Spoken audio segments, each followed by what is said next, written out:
الحمدللہ رب العالمین والصلاة والسلام علی سید الانبیاء والمرسلین اما بعد فاعوذ باللہ من الشیطان الرجیم بسم اللہ الرحمن الرحیم۔ پچھلے درس میں ہماری جو نبوات کی بحث تھی وہ مکمل ہو گئی ہے۔ اب آج یہ تیسرا باب ہے سمعیات کے بارے میں، یعنی وہ عقائد کہ عقل جن کا ادراک نہیں کر سکتی، یعنی ان پر کوئی حکم نہیں لگا سکتی، اور ان پر جو حکم لگا ہے وہ نقل کے ذریعے ہے، یعنی قرآن اور حدیث میں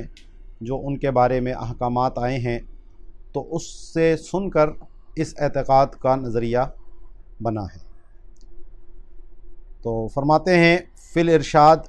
لامام الحرمین، کہ جو امام ابو المعالی امام جوینی کی مشہور کتاب ہے علم الکلام کے اندر الارشاد، اس کے اندر آپ فرماتے ہیں اعلموا وفقکم اللہ ان اصول العقائد تنقسم الی ما لا یدرک عقلا ولا یسوغ تقدیر ادراکہ سمعا، کہ جان لو اللہ تمہیں توفیق دے کہ جو اصول عقائد ہیں وہ تین طرح کے ہیں، ان کی تقسیم میں تین قسمیں بنتی ہیں۔ پہلی قسم وہ ہے کہ عقل سے جن کا ادراک ہوتا ہے اور سماع کے ذریعے یعنی نقل کے ذریعے اس کے ادراک کا کوئی تصور نہیں ہے۔ دوسری الی ما یدرک سمعا ولا یتقدر ادراکہ عقلا، دوسرے وہ عقائد ہیں کہ جن کا ادراک صرف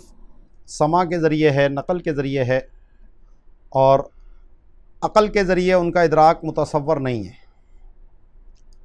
تیسری قسم وہ ہے الی ما یجوز ادراکہ سمعا و نقلا، کہ تیسرے قسم کے عقائد وہ ہیں کہ جن کا ادراک عقل کے ذریعے بھی ہو سکتا ہے اور نقل کے ذریعے بھی ہو سکتا ہے۔ یہ ایک ابتدائی تمہیدی گفتگو شروع میں بھی ہم نے ایک کی تھی، لیکن یہاں وہ تفصیل کے ساتھ یہ بات آ رہی ہے۔ اب یہ جو تینیں قسمیں ہیں، اس میں کون کون سے عقیدے کہاں آئیں گے، تو اس کی تفصیل یہاں پر بیان فرماتے ہیں کہ وَأَمَّا مَا لَا يُدْرَكُ إِلَّا عَقْلًا فَكُلُّ قَاعِدَةٍ فِي الدِّينِ تَتَقَدَّمُ عَلَى الْعِلْمِ بکلام اللہ تعالی ووجوب اتصافہ بکونہ صدقا، کہ وہ عقائد کہ جن کا ادراک صرف عقل سے ہی ہوتا ہے، تو یہ دین کا ہر وہ قاعدہ، ہر وہ اصل، ہر وہ عقیدہ کہ جو کلام اللہ کے علم پر مقدم ہے اور اس کلام اللہ کے صدق کے ساتھ متصف ہونے کے وجوب پر مقدم ہے، کیونکہ سمعیات جو آئے گی وہ کلام اللہ سے آئے گی، یعنی قرآن میں آئے گی یا حدیث میں آئے گی، تو حدیث بھی جو ہوتی ہے وہ بھی وحی خفی ہوتی ہے۔ تو وہ عقیدے کہ جو اس علم پر مقدم ہیں، جیسے اللہ کا وجود تھا، ٹھیک، اس کی حیات تھی، تو یہ چیزیں ایسی تھیں کہ جس میں یہ چیز جس ذات میں پہلے یہ ہوں گی، یعنی اس کا واجب الوجود ہونا، اس میں حیات کا ہونا، اس میں علم کا ہونا، تو ہی پھر کلام کی بات آتی ہے۔ تو کلام سے پہلے ان چیزوں کا ہونا یہ عقل سے ثابت ہے۔ کیوں؟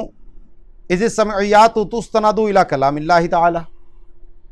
کیونکہ جتنے بھی سمعیات ہیں، نقل ہے، تو وہ تو سب اللہ کے کلام کی طرف ہی مستند ہے، ٹھیک ہے نا۔ وما سبق ثبوتہ فی المرتبۃ ثبوت الکلام وجوبا فیستحیل ان یکون مدرکہ السمع، تو جس کا ثبوت مرتبے میں کلام کے ثبوت سے پہلے ہونا ضروری ہے، جس کا ثبوت کا مرتبے میں وجوبی طور پر پہلے ہونا ضروری ہے ثبوت کلام سے، تو پھر محال ہے کہ اس کی دلیل جو ہے وہ سما ہو، کیونکہ وہ تو بعد میں آ رہی ہے اور دلیل تو پہلے ہوتی ہے۔ تو اگر ان چیزوں کی دلیل آپ سما کو ہی قرار دیں تو یہ تو محال ہو جائے گا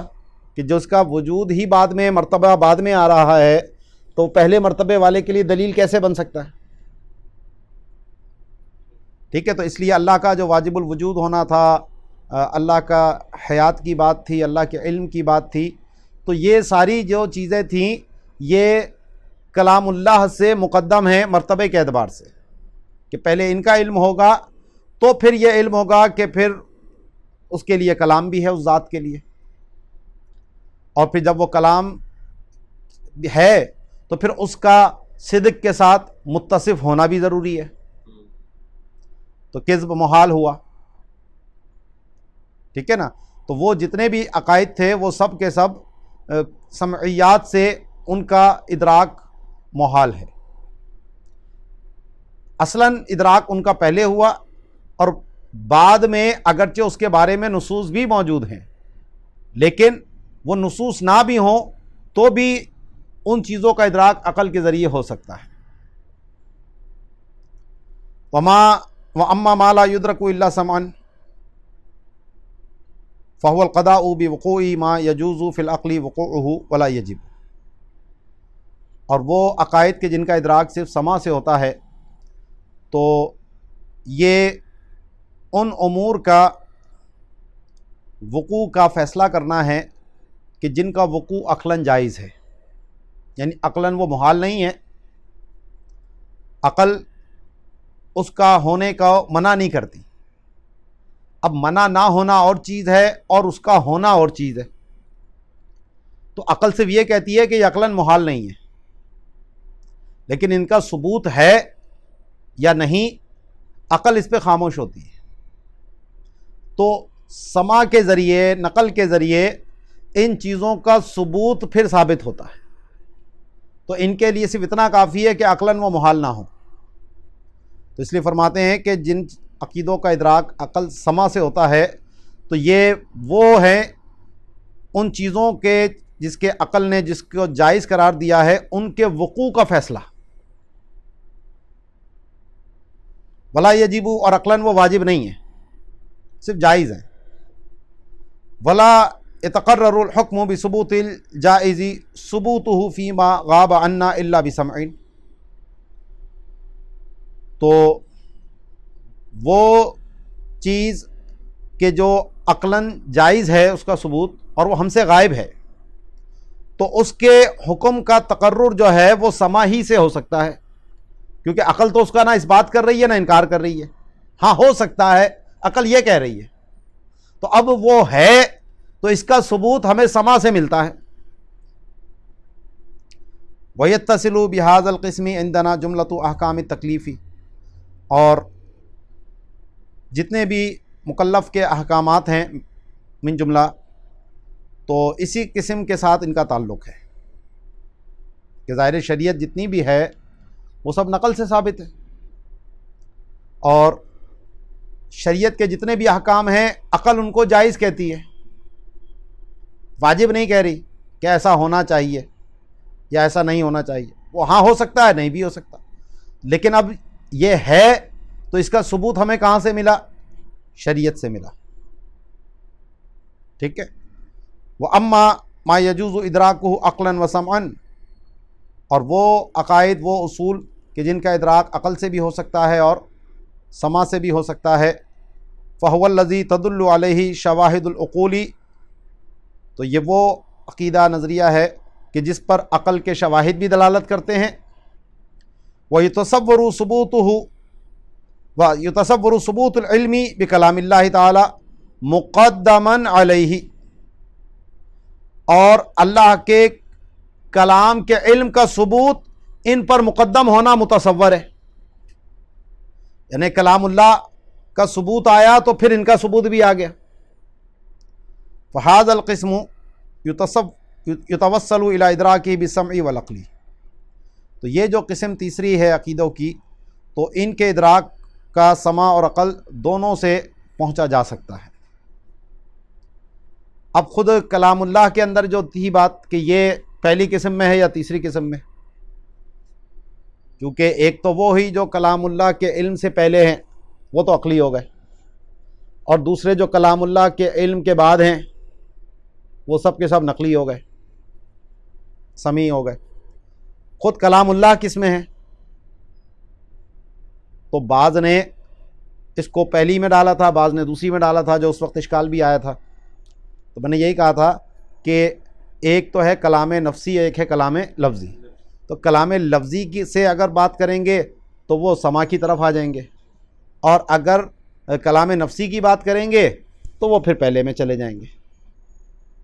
یعنی خود کلام اللہ جو ہے دو جہتوں سے اس میں ہے، پہلی کی طرف بھی جا سکتا ہے اور تیسری کی طرف بھی آ سکتا ہے. وقال بعد کلام، اور امام جوینی نے پھر اس پہ کچھ اور کلام کیا، اس کے بعد پھر فرماتے ہیں فَإِذَا ثَبَتَ هَذِهِ الْمُقَدَّمَةُ يَتَعَيَّنُ بَعْدَهَا عَلَى كُلِّ مُعْتَنٍ وَاثِقٍ بِعَقْلِهِ أَن يَنظُرَ فِيمَا تَعَلَّقَتْ بِهِ الْأَدِلَّةُ السَّمْعِيَّةُ. تو جب یہ مقدمہ ثابت ہو گیا تو پس اس کے بعد متعین ہو گیا ہر اس شخص کے پاس کہ جس کے پاس قابل اعتماد اعتنا ہے اپنی عقل پہ، یعنی دلیل پر، تو وہ دیکھے کہ ادلہ سمعیہ کا جس سے تعلق ہوتا ہے، یعنی قرآن و حدیث میں جو چیز وارد ہوئی ہے، فَإِن صَادَفَهُ غَيْرُ مُسْتَحِيلٍ فِي الْعَقْلِ، تو اگر وہ اس حال میں آ رہی ہے کہ وہ عقلاً محال نہیں ہے، عقل اس کو محال قرار نہیں دے رہی. وَكَانَتِ الْأَدِلَّةُ السَّمْعِيَّةُ قَاطِعَةٌ فِي طُرُقِهَا، اور جو ادلہ سمعیہ ہے وہ اپنے طرق میں قطعی ہے، یعنی قطعی ثبوت آ رہی ہے وہ، جیسا کہ قرآن کی آیات ہیں اور احادیث متواترہ ہیں. ولا مجال لاحتمال فی ثبوت اصولها، اور اس کے اصول کے ثبوت میں کسی احتمال کا کوئی مجال نہیں ہے، کوئی راستہ نہیں ہے. ولا فی تعویلها، اور اس کی تعویل میں بھی کوئی راستہ نہیں ہے، یعنی قطعی الدلالت بھی ہے اور قطعی الثبوت بھی ہے. تو فما ھذا سبیلہ فلا وجہ الا القطع بہ، تو جس کا معاملہ اس طرح ہوگا تو اس پہ قطعیت کے سوا کوئی اور راستہ نہیں ہے. یعنی قطعی طور پر یہ یقین رکھنا پڑے گا کہ معاملہ اسی طرح ہے جس طرح قرآن کی اس آیت کا ظاہر ہو رہا ہے اور جو خبر متواتر ظاہر فرما رہی ہے، کیونکہ ثبوت کے اعتبار سے بھی وہ قطعی ہے اور اپنے معنی پر دلالت کے اعتبار سے بھی وہ قطعی ہے، وہاں کسی اور تعویل کی کوئی گنجائش نہیں ہے. وَإِن لَمْ يَثْبُتْ بِطُرُقٍ قَاطِعَةٍ، اور دوسری صورت یہ ہے کہ اس کا جو طرق ہے وہ قطعی نہیں ہے، یعنی خبر متواتر نہیں ہے. وَلَمْ يَكُنْ مَضْمُونُهَا مُسْتَحِيلَةً فِي الْعَقْلِ، لیکن جو اس کا ظاہر ہے وہ عقل میں محال نہیں ہے، یعنی عقلاً ممکن ہو سکتا ہے وہ. او ثبت اصولها ولكن طرق التعویل تجول فيها، یا تیسری صورت کے اس کے اصول تو ثابت ہیں، یعنی قطعی الثبوت تو ہے لیکن قطعی الدلالت نہیں ہے، اپنے معنی پر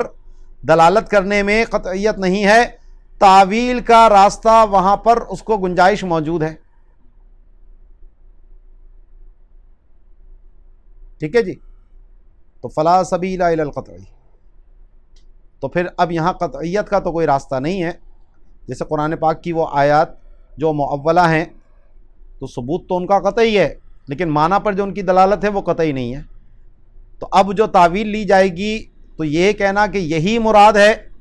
تو یہ قطعیت تو نہیں ہے. لیکن متدین یغلب علی ظنہ ثبوت ما ظہر الدلیل السمعی علی ثبوتہ وان لم یکن قاطعا، لیکن جو دیندار آدمی ہے اس کو ظن غالب یہی حاصل ہوگا کہ جو دلیل سمعی سے ظاہر ہو رہا ہے اس کے ثبوت پر، تو اس کا ثبوت اس کے ظن غالب میں آ جائے گا، اگرچہ وہ دلیل قطعی کیوں نہ ہو۔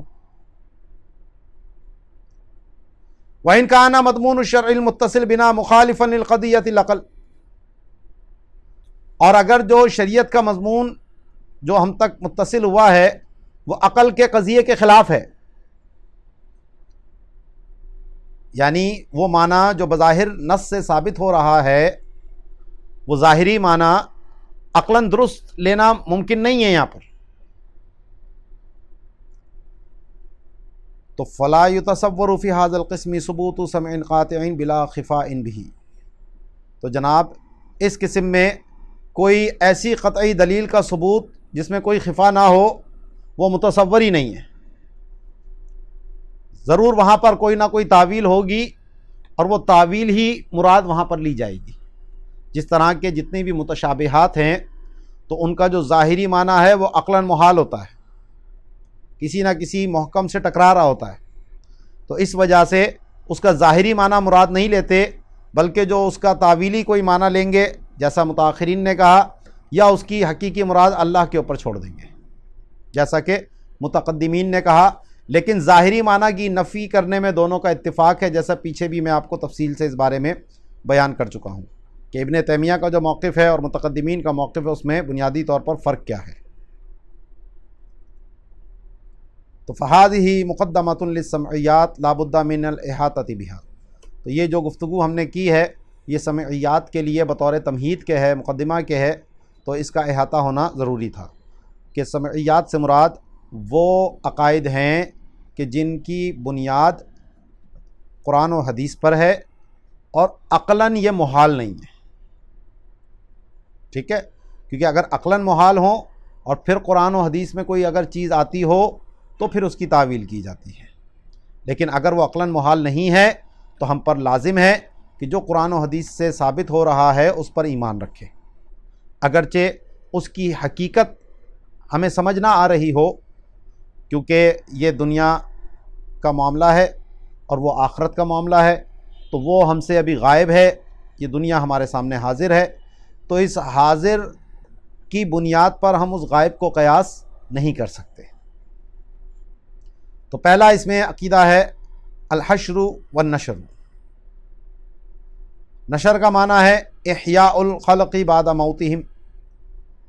کہ ایک وقت آئے گا اللہ تعالیٰ سب کو فنا فرما دے گا اور پھر ان کو دوبارہ زندہ فرمائے گا، تو مخلوق کو دوبارہ زندہ کرنا ان کی موت کے بعد، یہ نشر کہلاتا ہے۔ والحشر سوقهم الى موقف الحساب ثم الى الجنة والنار، کہ زندہ کرنے کے بعد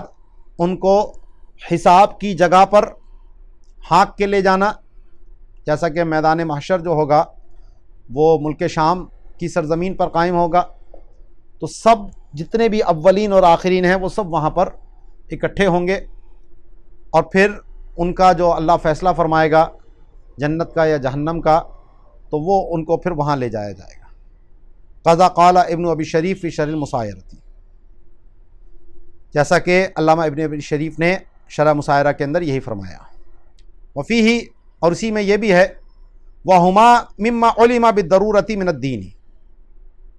کہ یہ حشر و نشر جو ہیں یہ دونوں کا عقیدہ رکھنا وہ ہے کہ جو دین سے بدیہی طور پر معلوم ہے،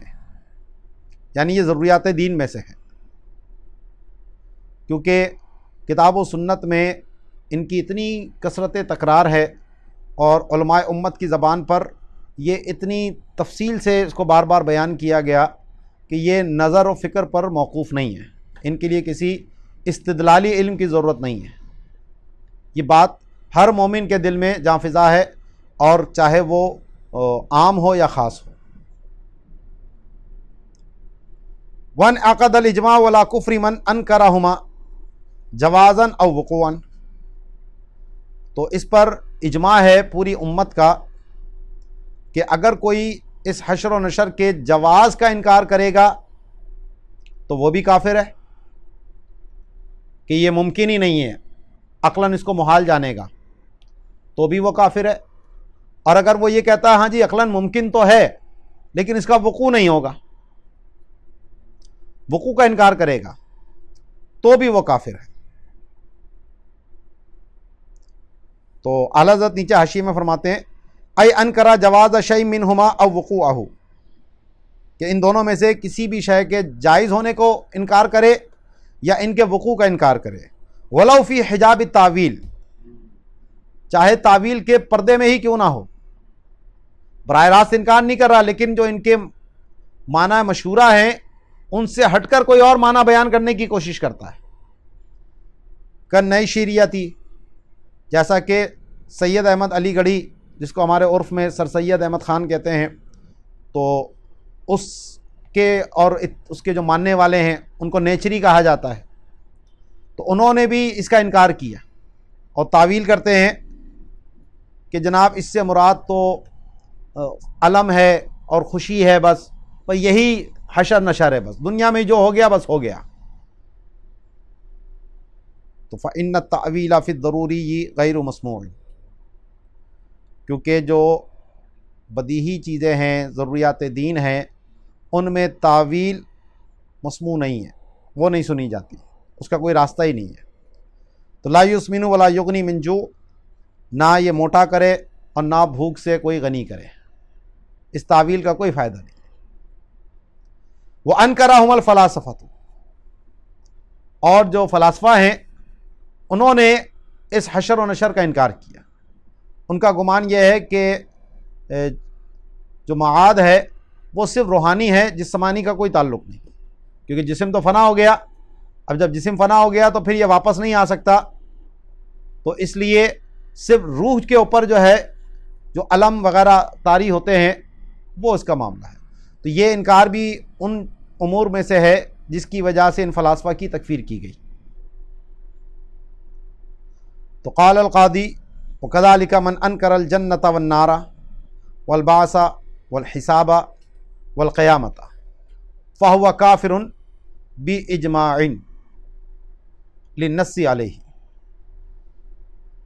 واجماع الامۃ علی صحۃ نقلہ متواترا۔ تو قاضی ایاز مالکی نے فرمایا کہ اسی طرح جس نے جنت کا انکار کیا یا جہنم کا انکار کیا یا دوبارہ اٹھائے جانے کو اس نے انکار کیا، یعنی حشر و نشر کا، یا حساب کا انکار کرتا ہے یا قیامت کا انکار کرتا ہے، تو وہ کافر ہے اجماعی طور پر، کیونکہ اس پہ نص بھی آئی ہے اور پوری امت کا اس پر اتفاق ہے کہ اس کی جو نقل ہے وہ تواتر کے ساتھ صحیح ہے۔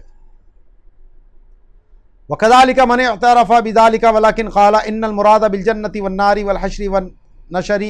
وَالثَّوَابِ وَالْعِقَابِ مَعْنًى غَيْرَ ظَاهِرِهِ وَإِنَّهَا لَذَّاتٌ رُوحَانِيَةٌ، اسی طرح جو یہ ان کے نام تو مانتا ہے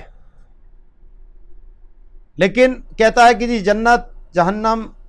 حشر نشر، ثواب، عقاب، ان کے کچھ اور معنی ہیں جو اس ظاہری معنی کے علاوہ ہیں، اور کہتا ہے کہ یہ تو لذت روحانیہ ہیں، یعنی روح کو مزہ ملا تو یہ جنت ہے اور روح کو تکلیف ملی تو یہ جہنم ہے، تو یہ بھی کافر ہے،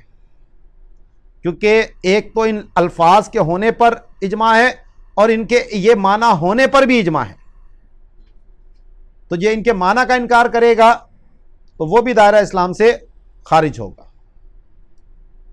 والمعتزلۃ قالوا بوجوبها عقلاً، تو حشر و نشر کا معتزلہ قائل ہیں لیکن وہ اس کو عقلاً واجب کہتے ہیں، ہم اس کو سمعاً واجب کہتے ہیں۔ تو عقلاً وہ اس کو کیوں واجب کہتے ہیں؟ بناءً منہم علی ایجابہم علی اللہ تعالی ثواب المطیع و عقاب العاصی، کیونکہ ان کی بنیاد یہ ہے کہ اللہ پر واجب ہے کہ مطیع کو ثواب دے اور عاصی کو عقاب دے، اور یہ حشر و نشر کے بغیر ہو نہیں سکتا، تو اس اعتبار سے حشر و نشر کا ہونا یہ عقلاً واجب ہو گیا۔ وعندنا وجوب وقوعہ لاخبارہ تعالی بہ فقط فی کتبہ وعلی السنۃ رسولہ لا لایجاب العقل وقوعہ، اور ہمارے نزدیک یعنی اہل سنت کے نزدیک یہ حشر و نشر کا جو وقوع ہے وہ اللہ تعالیٰ کے اس بارے میں خبر دینے کی وجہ سے ہے، اس کی کتاب میں اور اس کے رسولوں کی زبانوں کے ذریعے، اس کے وقوع کا عقلاً کوئی ایجاب نہیں ہے۔ ولا یجب عندنا علی اللہ شیء، اور ہمارے نزدیک اللہ پر کوئی بھی چیز واجب نہیں ہے۔ فنحن لذلك نجوز العفو عمن مات مصرا علی الکبائر بشفاعۃ النبی صلی اللہ علیہ وسلم او دونها بمحض فضل اللہ کذا فی المسایرۃ وشروحہ۔ تو کہتے ہیں اسی وجہ سے کہ اللہ پر کوئی چیز واجب نہیں ہے، ہم جائز قرار دیتے ہیں اس شخص سے معافی کو کہ جو کبیرہ گناہوں پر اصرار کرتا ہوا مرا ہو، رسول اللہ صلی اللہ علیہ وسلم کی شفاعت کے ذریعے یا اس کے بغیر بھی، محض اللہ کے فضل سے، جیسا کہ مسائرہ اور اس کی شروع میں ہے۔ اب آگے فرماتے ہیں کہ وہ اکثر المتکلمین علی ان الحشر جسمانی فقط۔ پیچھے ہم نے پڑھ لیا کہ جو فلاسفہ ہیں ان کے نزدیک حشر نشر صرف روحانی ہے، جسمانی نہیں ہے، تو وہ تو کفر ہے۔ اب اہل سنت کے مابین پھر ایک اختلاف یہ ہے کہ صرف روحانی ہے یا روحانی اور جسمانی دونوں ہے، صرف جسمانی ہے یا جسمانی اور روحانی دونوں ہیں۔ اور جسم کہہ کر مراد یہ نہیں ہے کہ وہ روح کی نفی کر رہے ہیں، بلکہ ان کے نزدیک روح بھی ایک جسم لطیف ہی ہے۔ تو صرف ایک اختلاف اس چیز میں ہے، باقی جسم اور روح کا ہونا یہ تو دونوں ہی مان رہے ہیں۔ تو فرماتے ہیں اکثر متکلمین اس پہ ہیں کہ ان الحشر جسمانی فقط، کہ یہ حشر جو ہے یعنی میدان محشر میں جو سب کو اکٹھا کیا جائے گا وہ جسمانی ہے محض۔ علی ان الروح جسم لطیف، تو روح کی نفی نہیں کر رہا ہے وہ، بلکہ خود روح بھی ان کے نزدیک ایک جسم لطیف ہے۔ سارن فی البدنی کماء الورد فی الورد، جیسا کہ گلاب کے پھول میں اس کی جو تازگی ہے وہ اس گلاب کے پھول کے اندر ہے، تو کہتے ہیں وہ بھی ایک جسم لطیف ہے۔ اسی طریقے سے والنار فی الفحم، کوئلے کے اندر آگ ہے، تو اجر اللہ تعالی العادۃ بان یخلق الحیات ما استمرت ہی فی الجسد، تو اللہ تعالیٰ نے اپنی یہ عادت جاری فرمائی ہے کہ وہ حیات کو پیدا فرما دیتا ہے کہ جب تک یہ روح اس جسم کے اندر ہوتی ہے، ٹھیک ہے۔ اور یہ جو کلام بھی ہم کر رہے ہیں بطریق اجمال کے ہے، کیونکہ روح کی حقیقت تو اللہ ہی بہتر جانتا ہے، یہ تو ہمیں جو سمجھ آیا ہم وہ بتا رہے ہیں صرف۔ تو اس پہ امام اعلیٰ حضرت بھی حاشیہ فرماتے ہیں کہ جو فقط جسمانی کہا اس سے ان کی کیا مراد ہے۔ لا بمعنی انکاری حشر الروح، روح کے حشر کا انکار نہیں کر رہے وہ، فإنه کفر قطعا کانکار حشر الاجساد، کیونکہ یہ تو کفر ہی ہے اسی طرح جس طرح اگر کوئی جسمانی اس کا انکار کر دے حشر کا۔ لأن الکل ثابت ضرورۃ من الدین، کیونکہ یہ دونوں چیزوں کا حشر ہونا یہ تو بدیہی طور پر دین سے ثابت ہے، یعنی ضروریات دین میں سے ہے۔ بل بناء علی ان الروح ایضا عندهم جسم لطیف فحشر الجسد والروح کل ذلك لیس عندهم الا حشر جسم، تو ان کی بنیاد یہ ہے کہ روح بھی ان کے نزدیک ایک جسم لطیف ہے، تو اسی لیے جسد کا حشر اور روح کا حشر ان کے نزدیک جسم ہی کا حشر ہے۔ تو ایک قول یہ ہو گیا جو اکثر متکلمین کا ہے۔ والغزالی والماتریدی والراغب والحلیمی علی انہ جسمانی و روحانی، اور امام ابو منصور ماتریدی اور اسی طرح امام غزالی، امام راغب اصفہانی اور علامہ حسین بن حسن جو حلیمی جرجانی شافعی کے نام سے مشہور ہیں، تو ان کے نزدیک جو ہے یہ حشر جسمانی بھی ہے اور روحانی بھی ہے۔ بناء علی ان الروح جوہر مجرد لیس بجسم، یہ اس بنیاد پہ کہ روح ان کے نزدیک ایک جوہر مجرد ہے، جزء لا یتجزا کی طرح، اور یہ جسم نہیں ہے. ولا قوت حالۃ فی جسم، اور نہ ہی کوئی ایسی قوت ہے کہ جو جسم کے اندر حلول کیے ہوئے ہو. بل یتعلق به تعلق التدبیر والتصرف، اور بلکہ جو جسم کا تدبیر و تصرف ہوتا ہے اس کا تعلق اس کے ساتھ ہوتا ہے. روح ہوتی ہے تو جسم یہ تصرف اور تدبیر کرتا ہے. فرماتے ہیں والمسئلۃ ظنیۃ، کہ بہرحال مسئلہ ظنی ہے، یعنی یہ ہونا کہ جو حشر نشر ہے وہ روح کا جسم ہونا یا نہ ہونا. مراد یہ ہے کہ جو روح ہے یہ جسم ہے یا جوہر لطیف ہے، تو یہ کیونکہ اس کی حقیقت اللہ کو ہی معلوم ہے تو اس لیے مسئلہ ظنی ہے.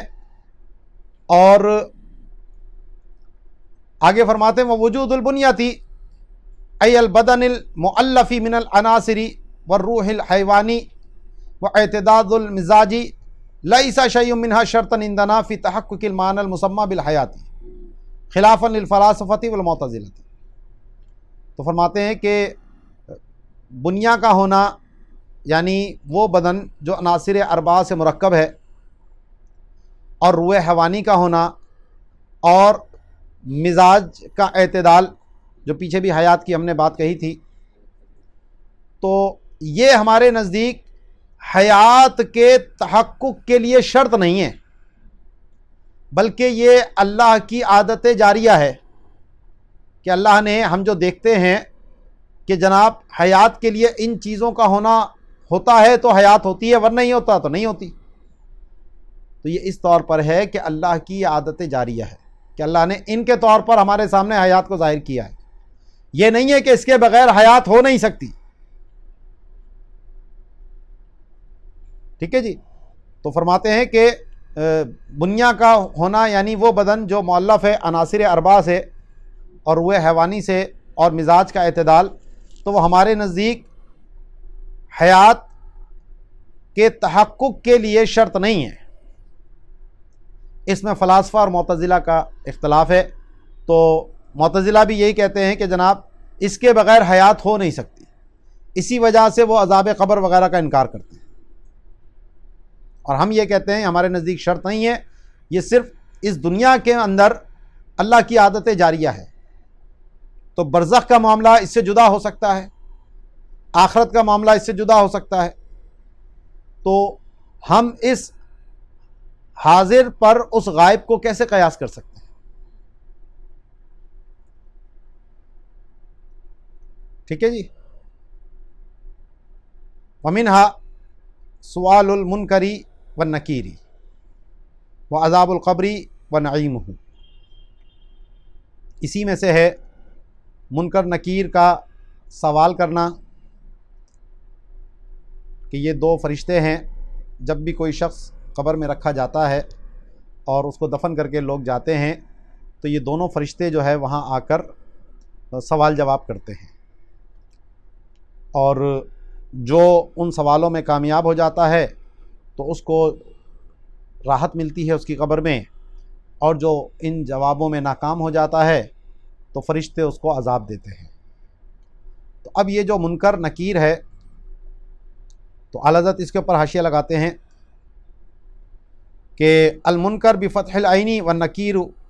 کلاہما بمعنی غیر المعروف، کہ یہ جو منکر نکیر ہے یہ عین کے فتح کے ساتھ ہے، یعنی منکر، تو اس کا معنی جو ہے جو معروف نہ ہو، یعنی اجنبی صورتیں. سمیہ بھی لأن لہما صورتا لم یعہدها انسان قط، کیونکہ ان فرشتوں کی ایسی صورتیں ہیں کہ انسان نے اس سے پہلے کبھی نہیں دیکھی. وحسبنا اللہ ونعم الوکیل، اللہ ہی ہمیں کافی ہے اور وہی بہترین کارساز ہے. وقیلا، اور اس میں ایک قول یہ بھی ہے کہ اللذان یاتیان الصلحاء او من رحم اللہ من عبادہ یسمیان مبشرا و بشیرا، کہ جو نیک لوگوں کے پاس اور جن پر اللہ رحم فرمائے ان کے پاس جو 2 فرشتے آتے ہیں تو وہ اچھی شکل و صورت میں ہوتے ہیں اور ان کو مبشر اور بشیر کہا جاتا ہے، اور جو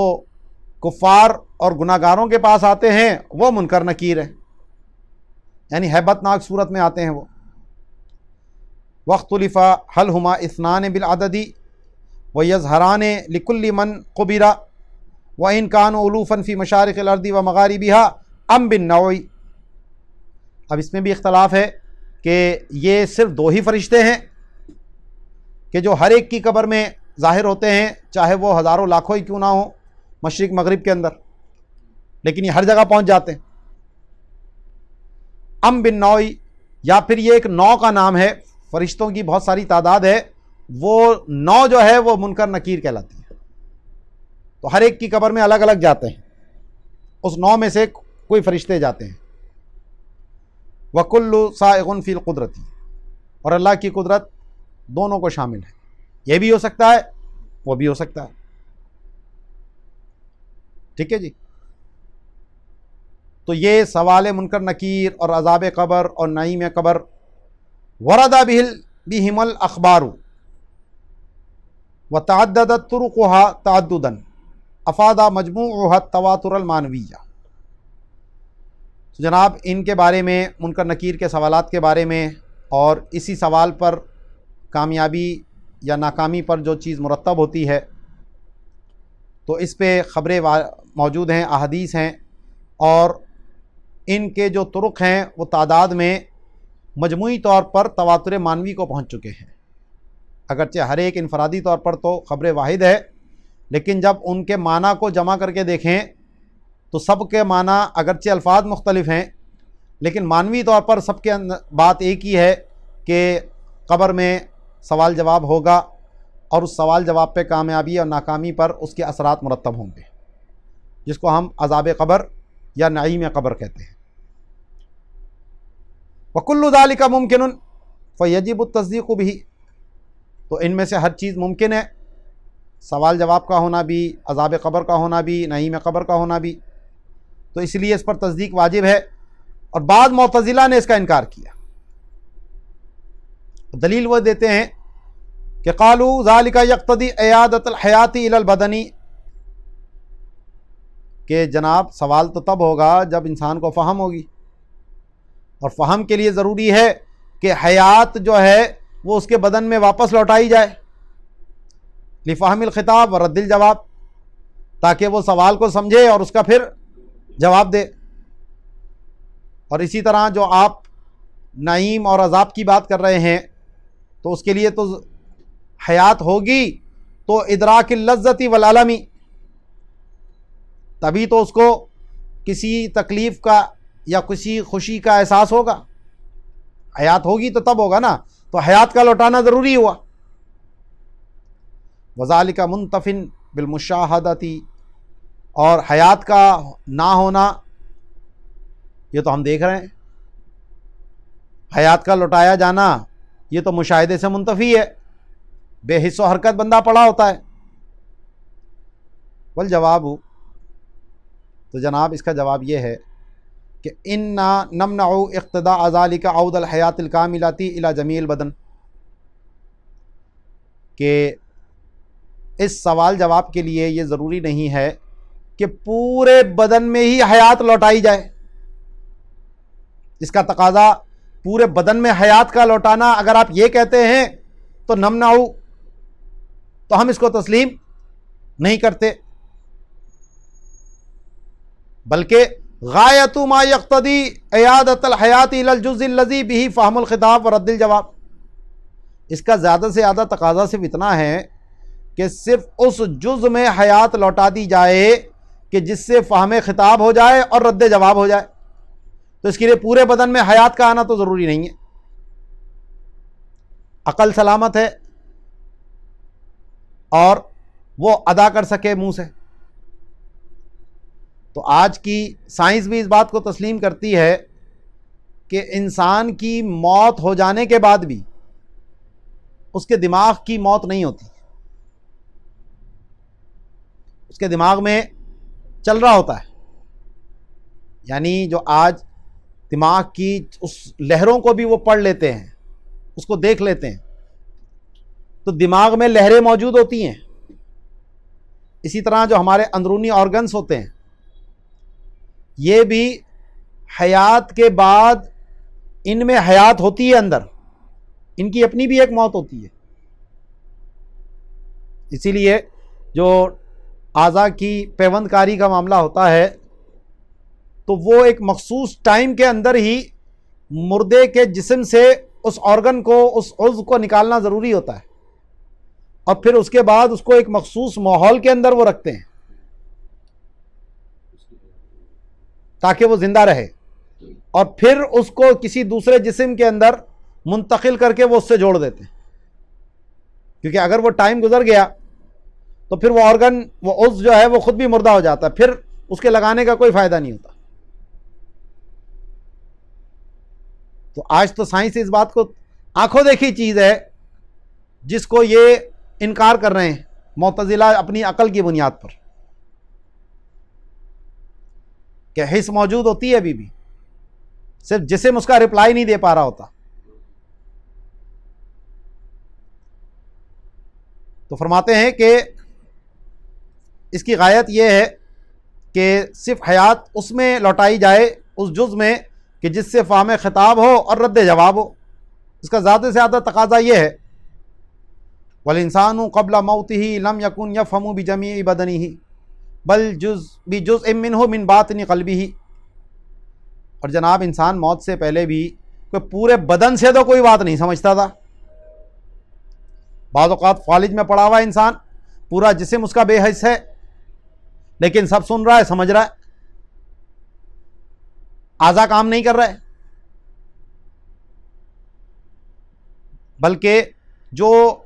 انسان سمجھتا ہے وہ تو اس کے قلب کے باطن کے اندر ایک جز ہے جس سے وہ ادراک کرتا ہے۔ اب وہ قلب ہے یا دماغ ہے، یہ ایک بحث ہے الگ۔ وَإِحْيَاءُ جُزْءٍ يَفْهَمُ بِهِ وَيُجِيبُ مُمْكِنٌ مَقْدُورٌ عَلَيْهِ، اور اس جز کا زندہ کرنا کہ جس سے وہ سمجھ سکے اور جواب دے سکے، یہ امر ممکن ہے اور اللہ کے تحت القدرت ہے۔ وَأُمُورُ الْبَرْزَخِ لَا تُقَاسُ بِأُمُورِ الدُّنْيَا، اور جو آپ نے مشاہدے کی بات کہی ہے تو جناب امور برزخیہ جو ہیں وہ امور دنیا پر قیاس کرنا درست نہیں ہے۔ ٹھیک ہے جی۔ وَمَا اسْتُحِيلَ بِهِ من ان اللذة والألم والتكلم فرع الحياة والعلم والقدرة ولا حياة بلا بنية والبنية قد فسدت وبطل المزاج وكون الميت ساكنا لا يسمع سوالنا إذا سألناه ومنهم من يخرق يحترق ويسير رمادا وتزوره الرياح فلا يقل حياته وسواله فمجرد استبعاد بخلاف المعتاد فإن ذلك ممکن۔ تو یہ ومستحیلہ سے مبتدا ہے، اور یہ مجرد استبعاد جو ہے یہ خبر ہے۔ تو یہ ما موصولہ ہے، یعنی جو اس سوال منکر نکیر کے اوپر اور عذاب قبر اور نعیم قبر کے اوپر جو محال جانا گیا، یعنی معتزلہ کی طرف سے جس کو محال قرار دیا گیا، کیا کہ لذت اور علم اور گفتگو یہ تو سب جناب حیات، علم اور قدرت کے فروعیات ہیں۔ حیات ہوگی تو علم آئے گا، علم ہوگا تو قدرت ہوگی،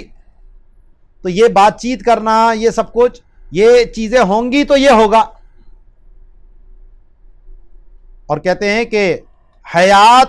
بلا جسم کے وہ تو ہو ہی نہیں سکتی، کیونکہ پیچھے بھی ہم نے پڑھا کہ ان کے نزدیک یہ جسم کا ہونا شرط ہے۔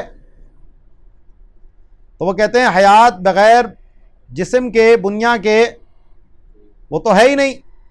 اور اس کا جو جسم ہے وہ تو فاسد ہو گیا، اور جو مزاج اعتدالی تھا وہ باطل ہو گیا، اور میت ساکن ہے کہ ہمارے سوال جب ہم کرتے ہیں وہ سنتی بھی نہیں ہے، اور بعض لوگ وہ ہیں کہ جن کو جلا دیا گیا اور راکھ ہو گئے، وہ جیسے ہندو اپنے مردے جلا دیتے ہیں اور ہوا اس کو اڑا کے لے جاتی ہے، تو اس میں تو حیات معقول ہی نہیں ہے، اور پھر جب حیات ہی نہیں تو سوال بھی معقول نہیں ہے۔ تو فرماتے ہیں فمجرد استبعاد، تو جناب یہ محض اس کو بعید جاننا ہے، بخلاف المعتاد، معتاد تو یہی ہے جو آپ کہہ رہے ہیں، لیکن معتاد کے خلاف کو بعید کر کے آپ ناممکن نہیں کہہ سکتے۔ اذ فإن ذلك ممکن، کیونکہ یہ جن باتوں کو آپ بعید قرار دے رہے ہیں تو وہ تو عادت کے خلاف ہونے کی وجہ سے بعید کہہ رہے ہیں نا آپ اس کو، لیکن عقلاً اگر دیکھا جائے تو یہ ممکن ہے۔ اذ لا یشترط فی الحیات البنیۃ، کیونکہ حیات کے لیے جسم کا ہونا کوئی شرط نہیں ہے، پیچھے ہم نے بتا دیا یہ صرف اللہ کی عادت کریمہ ہے، لیکن اس کے بغیر بھی کیا حیات ہو سکتی ہے؟ بالکل ہو سکتی ہے جناب۔ وَلَوْ سُلِّمَ، اور اگر چلو ہم آپ کی یہ بات تسلیم کر بھی لیں بالفرض کہ بغیر کسی جسم کے حیات نہیں ہوتی، تو جاز ان یحفظ اللہ تعالی من الاجزاء ما یتعطی بہ الادراک، تو یہ ممکن ہے عقلاً کہ اللہ تعالی اس کے اجزاء میں سے کسی ایسے جز کو باقی رکھے کہ جس سے اس کو ادراک حاصل ہو جائے، اور نصوص میں بھی یہ بات موجود ہے کہ جو عجب الذنب ہے، ہماری ریڑھ کی ہڈی کا جو سب سے نیچے والا حصہ ہے وہ فنا نہیں ہوتا، اور انسان کی جو ترکیب ہے، جسم جو بنتا ہے وہ اسی سے بنتا ہے۔ جو سب سے پہلے مرد اور عورت کا جو جرثومے ملتے ہیں تو وہ ایک نقطے کی صورت ہی ہوتی ہے، پھر اسی کے اندر تغیرات پیدا ہوتے ہیں تو وہ خون کی پھٹکی بن جاتا ہے، پھر مزید تغیر ہوتا ہے تو گوشت کا لوتھڑا بن جاتا ہے، پھر اس کے اعضاء کی تخلیق ہوتی ہے، ٹھیک ہے نا۔ تو اس میں کوئی محال چیز نہیں ہے کہ اللہ تبارک و تعالی محفوظ کرے اس کے اجزاء میں سے کہ جس سے ادراک اس کو آ جائے۔ وَإِن كَانَ فِي بُطُونِ السَّبَاعِ وَقُعُورِ الْبِحَارِ، اگرچہ وہ درندے کے پیٹ میں ہی کیوں نہ ہو اور سمندر کی گہرائی میں ہی کیوں نہ ہو، ٹھیک ہے جی۔ غایۃ ما فی الباب ان یکون بطن السبع ونحوہ قبرا لہ، زیادہ سے زیادہ اس بات میں یہ ہوگا کہ جو درندے کا پیٹ ہے یا اسی کے مثل سمندر وغیرہ میں ڈال دیا تو وہی اس کی قبر ہے، تو اس سے کیا فرق پڑتا ہے؟ قبر کا مطلب یہ تو نہیں ہے کہ کھڈا ہی ہونا ضروری ہے، ٹھیک ہے۔ اور اعلیٰ حضرت اس پہ حاشیہ فرماتے ہیں بل قد صح الحدیث ببقاء عجب الذنب وہی اجزاء صلبۃ صغار جدا لا تحترق ولا تبلا وعلیہا بعود التالیف عند الحشر، کہ صحیح حدیث میں باقی یہ ہے کہ جو عجب الذنب ہے وہ باقی رہتی ہے، جیسے بخاری شریف کی حدیث میں بھی ہے،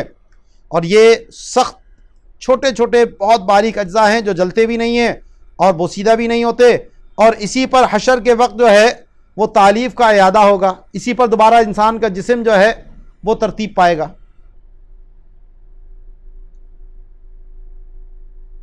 اور یہ جو انہوں نے کہا تھا کہ مشاہدے کے خلاف ہے کہ ہم دیکھتے ہیں کہ کچھ اس میں حیات نہیں ہے،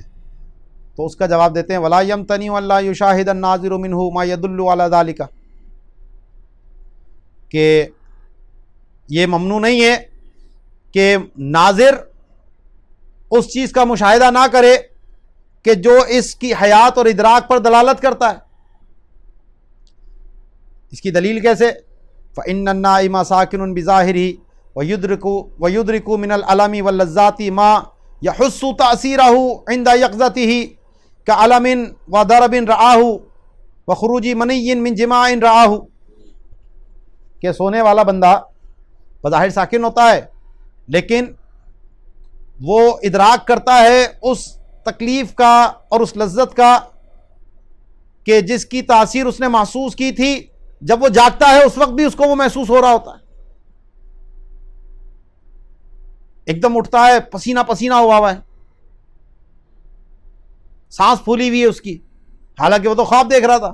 سانس کیسے پھول گئی اس کی؟ بلڈ پریشر کیسے اس کا بڑھ گیا؟ اس کی تاثیر، حالانکہ برابر والا بندے کو کچھ نہیں دکھ رہا. اسی طرح خواب میں جمع وغیرہ دیکھتا ہے تو اس کے اثرات اس کو منی کی صورت میں دکھ رہے ہیں. وقت کان نبینا صلی اللہ علیہ وسلم یسمع کلام جبریل و یشاہدہ. اور اس کی دوسری دلیل کہ نبی کریم علیہ الصلوۃ والسلام جبرائیل امین کو دیکھتے بھی تھے، ان کا مشاہدہ بھی کرتے تھے، ان سے بات بھی کرتے تھے. ومن حولہ او یزاحم فی مکانی و فراشی لا شعور لہ بذالک. اور جو آپ کے قریب موجود ہیں اور جو بلکہ آپ کے مکان یعنی جس جگہ آپ ہیں بلکہ آپ کے بستر میں آپ کے ساتھ ہیں. اصلاً ام المومنین حضرت عائشہ رضی اللہ تعالیٰ عنہ، ان کو اس کا کوئی شعور نہیں، ان کو نہیں دکھ رہے. فإنکار السؤال وغیرہ لعدم المشاہدۃ یؤدی الی انکار ما ذکر من مشاہدۃ النبی صلی اللہ علیہ وسلم لجبریل وسماعہ کلامہ وانکارہ کفر والحاد فی الدین. تو جناب قبر میں یا مردے کے سوال جواب یا عذاب اور نعیم کا انکار جو ہے، کیونکہ مشاہدہ نہیں ہو رہا، تو یہ تو جو نبی علیہ الصلوۃ والسلام کا جبرائیل امین کا مشاہدہ، ان کے جو کلام کا سننا ہے، یہ تو اس کے انکار کی طرف بھی لے جائے گا، کیونکہ اس کا مشاہدہ بھی اوروں کو نہیں ہو رہا. اور کفار مکہ اسی چیز کا انکار کرتے تھے کہ ہمیں کیوں نہیں دکھ رہا ہے، جب تک ہمارے سامنے نہیں آئے گا ہم نہیں مانیں گے. تو یہ تو اس کا انکار تو کفر ہو جائے گا اور الحاد فی الدین ہو جائے گا. فالادراک والسماع عندنا معاشر اہل الحق بخلق اللہ تعالی. تو یہ سننا جاننا یہ سب ہم اہل حق اہل سنت کے نزدیک اللہ کے پیدا کرنے سے ہے. یہ پہلے گفتگو ہو چکی ہے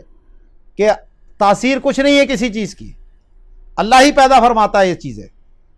فَإِذَا لَمْ يَخْلُقْ لِبَعْضِ النَّاسِ لَا يَكُونُ لَهُ. تو جب اللہ بعض لوگوں کے لیے اس کا ادراک پیدا نہ فرمائے تو ان کے لیے نہیں ہوتا، جس کے لیے پیدا فرمایا اس کو ہو گیا. ٹھیک ہے جی. تو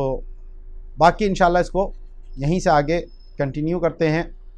تو وما علینا الا البلاغ المبین. الحمدللہ رب العالمین والصلاۃ والسلام علی سید الانبیاء والمرسلین. اما بعد، ہماری گفتگو چل رہی تھی سوالات قبر کے بارے میں اور عذاب قبر اور اس کی نعمت کے بارے میں. تو اس کے بارے میں فرماتے ہیں کہ والاصح ان الانبیاء لا يسألون وقد ورد ان بعد صالح الامت كالشہید والمرابط یوما ولیلۃ فی سبیل اللہ یأمن فتنة القبر فالانبیاء اولی بذلک وکذلک اطفال المؤمنین. تو اب سوال یہ ہے کہ کیا ہر ایک سے قبر میں سوال جواب ہوگا؟ تو حدیثوں میں کچھ لوگوں کا استثناء آیا ہے، جیسا کہ شہید ہے اور جو اسلام کی سرحد پر پہرے داری کرتا ہے ایک دن رات اللہ کی راہ میں، تو وہ فتنہ قبر سے امن میں آ جاتا ہے. تو جب یہ ان کے لیے یہ بات ثابت ہے تو انبیاء کا مقام و مرتبہ تو ان سے بہت بلند و بالا ہے اور انبیاء کو عصمت بھی حاصل ہے. تو اسی لیے فرماتے ہیں اصح یہ ہے کہ انبیاء سے سوال نہیں کیا جائے گا، کیونکہ بعض صالح امت کے بارے میں آیا جیسا کہ شہید اور مرابط یعنی جو پہرے داری کرتا ہے اسلامی سرحد کے اوپر ایک دن ایک رات. اسی طرح نیچے اعلیٰ حضرت نے لکھا کہ جو رمضان میں مر جائے، یا اس کے علاوہ اور دیگر روایت جو اس بارے میں آئی ہیں، تو یہ سب فتنہ قبر سے امن میں آ جاتے ہیں. تو انبیاء تو اس کے یعنی ان کے علو مقام کی وجہ سے اس کے زیادہ لائق ہیں. اسی طرح جو مومنین کے بچے ہیں جو نابالغی کی حالت میں مر جائے تو وہ بھی مومنین ہیں اور لیکن مکلف نہیں ہے، تو اس لیے ان سے بھی سوال جواب نہیں ہے۔ واختلف فی سوال اطفال المشرکین، جو کفار کے بچے ہیں، مشرکین کے بچے ہیں، تو ان کے سوال کے بارے میں اختلاف ہے، کیونکہ اصل میں اختلاف اس میں ہے کہ ان بچوں کا ہوگا کیا۔ تو ایک قول تو یہ ہے کہ یہ جہنم میں جائیں گے، ایک قول یہ ہے کہ یہ کیونکہ یہ اپنے باپوں کے تابع ہیں، ایک قول یہ ہے کہ جنت میں جائیں گے کیونکہ ان کا کوئی جرم نہیں ہے، ایک قول یہ ہے کہ جنت میں جائیں گے مومنین کے خادم بن کر، ایک قول یہ ہے کہ مقام اعراف پہ رہیں گے، ایک قول یہ ہے کہ اللہ تبارک و تعالیٰ کے علم میں جس کا ایمان تھا تو وہ جنت میں جائے گا، اور جس کا کفر تھا تو وہ جہنم میں جائے گا۔ تو بعض حدیثوں میں اس کی طرف اشارہ ہوا، اللہ عالم بما کانوا عاملین، وہ کیا کرنے والے تھے اللہ کو علم ہے۔ اور بعض میں یہ ہے کہ ایک آگ جلائی جائے گی اور اس میں کہا جائے گا کہ داخل ہو جاؤ، تو کچھ اس میں چلے جائیں گے تو وہ حقیقت میں جنت ہوگی، اور جو انکار کر دیں گے جانے سے تو کہا جائے گا کہ جب تم ابھی نافرمانی کر رہے ہو تو بڑے ہو کر بھی تم نے نافرمانی ہی کرنی تھی، تو ان کو دھکیل کر جو ہے وہ جہنم میں داخل کر دیا جائے گا۔ تو امام اعظم نے اس مسئلے میں کیونکہ روایتیں متعارض ہیں تو اس وجہ سے آپ نے سکوت اختیار کیا، کوئی قول نہیں دیا۔ تو فرماتے ہیں کہ مشرکین کے بچوں کے سوال کے بارے میں اختلاف کیا گیا اور ان کے جنت اور جہنم میں داخل ہونے کے بارے میں۔ والاخبار متعارضۃ، تو خبریں اس بارے میں جو ہیں وہ متعارض ہیں۔ تو فالسبیل التفویض الی اللہ تعالی، تو راستہ جو ہے وہ یہی ہے سلامتی کا کہ ان کا معاملہ اللہ کے سپرد کر دیا جائے، کیونکہ نہ یہ احکام فرعیہ میں سے ہے نہ یہ ضروریات دین میں سے ہے کہ جس کا ہمیں جاننا لازم ہو۔ اذ معرفت احوالہم فی الآخرۃ لیست من ضروریات الدین ولیس فیہا دلیل قطعی قضا قیل، کیونکہ ان کے معرفت، ان کے احوال کی معرفت آخرت میں یہ ضروریات دین میں سے نہیں ہے، اور نہ ہی ان کے اوپر کوئی دلیل قطعی موجود ہے۔ ٹھیک ہے جی۔ تو نیچے اعلیٰ حضرت نے بھی حاشیے میں وہی بات فرمائی کہ اعلیٰ اقوال، اس میں کئی قول ہیں۔ تیسرا قول یہ ہے کہ الامتحان، کہ ان کا آزمائش کی جائے گی۔ تو کالذین ماتوا فی الجاہلیۃ وکمن بلغ مجنونا وکالذین نشأوا فی شاہق جبل بعید عن العمران وماتوا ولم تبلغهم الدعوۃ، کہ ان کا امتحان لیا جائے گا جیسا کہ ان لوگوں کا جو دور جاہلیت میں مر گئے، اور جیسا کہ کوئی مجنون ہوا اسی حالت میں بالغ ہوا، یا وہ لوگ کہ جو بہت دور دراز پہاڑ پہ رہے آبادی سے دور اور وہیں مر گئے اور انہیں دین کی دعوت ہی نہیں پہنچی، تو ان سب کا امتحان ہوگا۔ فَتُرْفَعُ لَهُمُ النَّارُ، ایک آگ بلند کی جائے گی ان کے لیے، وَيُقَالُ ادْخُلُوا، اور کہا جائے گا ان سے کہ اس میں داخل ہو جاؤ۔ تو فمن دخلا کانت علیہ بردم و سلامن و نجا، تو جو اس میں داخل ہو جائے گا تو وہ آگ اس کے لیے ٹھنڈی ہو جائے گی، سلامتی والی ہو جائے گی، اور وہ نجات پا جائے گا۔ ومن عصا، اور جو نافرمانی کرے گا تو دعا الیہا دعن، تو وہ جہنم کی طرف دھکیل دیا جائے گا طاقت کے ذریعے۔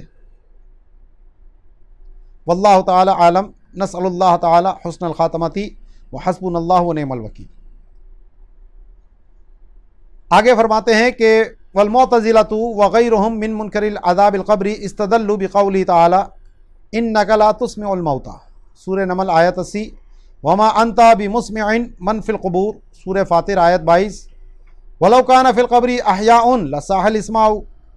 وبقولہ تعالی لا یذوقون فیہا الموت الا الموتۃ الاولی، سورہ دخان آیت 56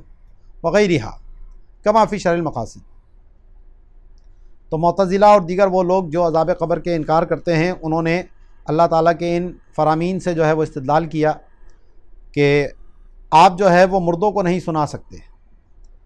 اور دوسری سورہ فاطر کی کہ آپ ان کو نہیں سنا سکتے جو قبر میں ہیں، تو اگر قبر میں زندہ ہوتے تو ضرور سنانا درست ہوتا۔ اور اللہ تعالیٰ کا یہ فرمان کہ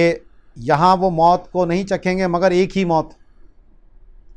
اور اس کے علاوہ جیسا کہ شرح مقاصد میں ان کے یہ دلائل نقل کی ہے. وقال فی آخر الجواب، تو ان کو جو جواب دیے شرح مقاصد میں اس کے اندر آخر میں یہ فرمایا وَأَمَّا قَوْلُهُ تَعَالَى وَمَا أَنْتَ بِمُسْمِعٍ مَنْ فِي الْقُبُورِ فَتَمْثِيلُ حَالِ الْكَفَرَةِ بِحَالِ الْمَوْتَى، کہ آپ ان کو نہیں سنا سکتے کہ جو قبور میں ہے. تو یہاں پر کافروں کی حالت کو مردوں کی حالت سے تمثیل دی گئی ہے کہ یہ مردے، یہ کفار کہ جن کا ایمان نہ لانا اللہ کے علم میں ہے، تو ان کا حال اس قبر کے مردے کی طرح ہے کہ جس سے آپ سنا بھی دیں تو سننے سے اس کو کوئی فائدہ نہیں ہے. تو ولا نزا فی ان المیت لا یسمع ای اسماعہ منفی کالکفار، تو اس میں کوئی اختلاف نہیں ہے کہ میت جو ہے وہ سنتی نہیں ہے، یعنی مراد یہاں پر اس کو سنایا نہیں جا سکتا قبول حق والا سنانا کہ اس پر وہ کوئی اس کو فائدہ پہنچے. تو اس کی تشریح کی ای اسماعہ منفی کالکافر، کہ اس کا سنانا جو ہے وہ منفی کافر کی طرح، جیسے کافر کو اس کا کوئی فائدہ نہیں تو ایسے ہی میت کو بھی اس کا کوئی فائدہ نہیں ہے. وَالنَّجَدِيَّةُ وَإِن لَّمْ يَتَلَفَّظُوا فِي مَا بَلَغَنَا إِلَى الْآن بِإِنكَارِ عَذَابِ الْقَبْرِ، تو کہتے ہیں نجدیوں نے جو ابھی تک ان سے ہم تک پہنچا ہے تو عذاب قبر کا انکار کا قول تو نہیں کیا، لیکن منعوا ان یکون للمیت فی البرزخ علم و ادراک و سماع، لیکن جس بنیاد پر معتزلہ نے عذاب قبر کا انکار کیا ان وجوہات کا یہ بھی دعویٰ کرتے ہیں. اگرچہ معتزلہ کی طرح عذاب قبر کا انکار نہیں کیا، لیکن جس بنیاد پر وہ انکار کر رہے ہیں وہ ساری باتیں یہ بھی کہہ رہے ہیں کہ میت کے لیے برزخ میں علم ہو یا ادراک ہو یا سماع ہو. وفرعوا علیہ، اور اسی پر پھر آگے تفریع کر کے کہ جب یہ چیزیں نہیں ہیں تو منع جواز الاستمداد من الانبیاء والاولیاء، تو اسی پر پھر کہا کہ انبیاء اور اولیاء سے استمداد کرنا بھی جائز نہیں ہے، کیونکہ وہ تو سن ہی نہیں سکتے، ان کو تو کوئی ادراک ہی نہیں ہے، انہیں تو کوئی علم ہی نہیں ہے، تو تم ایسے کو کیوں پکار رہے ہو جو نہ سن سکتا ہے نہ تمہیں کوئی فائدہ پہنچائے. واستدلوا علیہ بالآیات والاحادیث التی تمسک بها المعتزلۃ علی انکار عذاب القبر، اور انہوں نے بعینہ وہی احادیث سے استدلال کیا اور انہی آیات سے استدلال کیا جن سے معتزلہ نے عذاب قبر کے انکار پر استدلال کیا. وبنقل بعض العبارات من کتب الفقہ بلا تفقہ وبلوغ الی کنہھا، اور اسی طرح انہوں نے کتب فقہ کی بعض عبارات نقل کی بغیر ان کو سمجھے اور بغیر ان کی حقیقت کو پہنچے،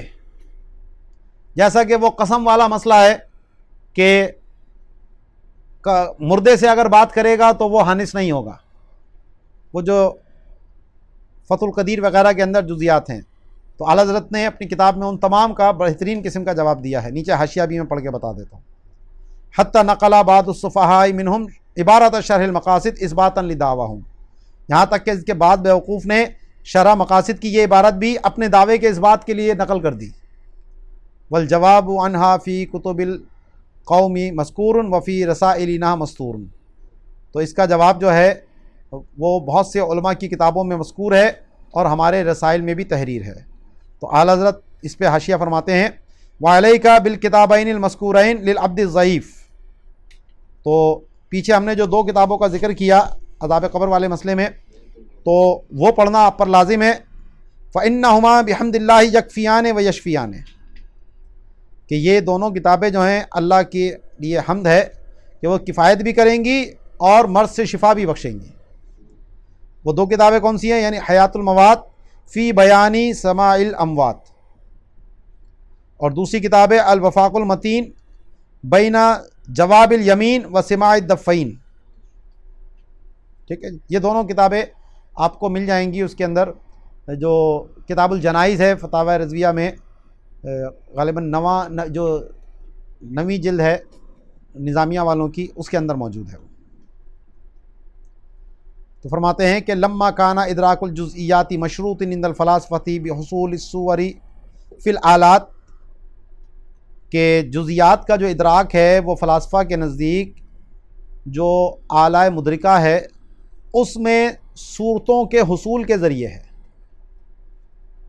کہ جب اعلی مدرکہ میں اس کی صورت آتی ہے تو اس سے ادراک آتا ہے۔ تو فَإِنْدَ مُفَارَقَةِ النَّفْسِ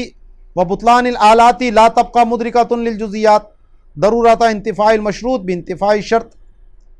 تو لہذا جب نفس جو ہے وہ جسم کو چھوڑ کے جدا ہو جاتا ہے